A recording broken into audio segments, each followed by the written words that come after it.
when we talk about your book, who's the avatar that you want reading your book? You know, I think it's normal. You get to a certain age or a certain wealth or a certain level of success. Like, you want to impart that knowledge on the next generation. You want to take people like Qasim under your wing in order to mentor them. Who do you hope reads your book? That's an easy question.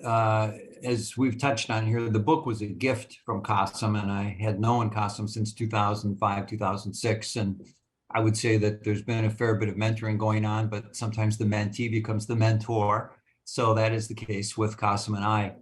And what he asked me to do a number of years ago was write a book. He said, you know, you really could mentor more people, but there's only so many hours in the day, but we're in a digital world.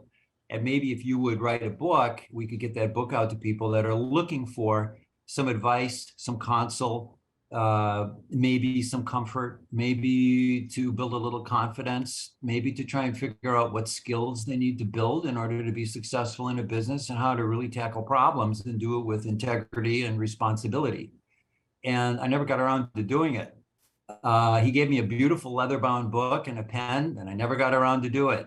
There's a side story I'll come back to.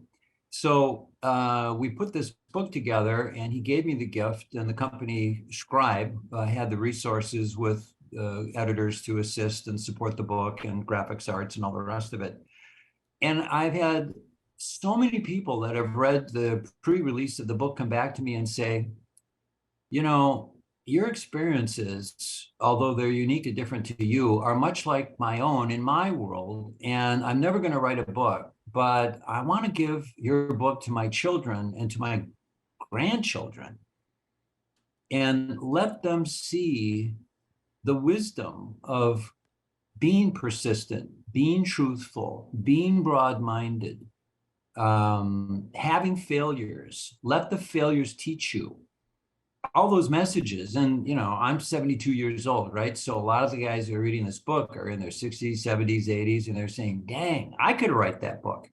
I say, yeah, go try and write a book. It's a lot of work. Right. And I never would have done it if Qasim hadn't nudged me in this direction. So we wrote the book, and I would say the book really could be for anybody that's got some real challenges in their life, and we all do.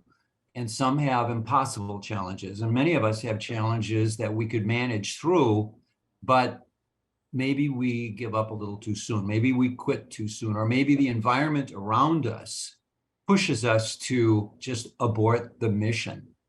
And that's what this book is about, is don't abort.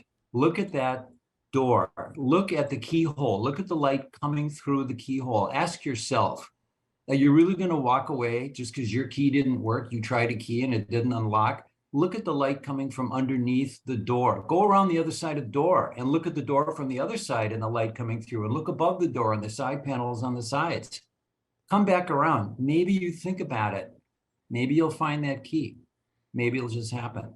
Yeah. So that's kind of what we're trying to convey in the book.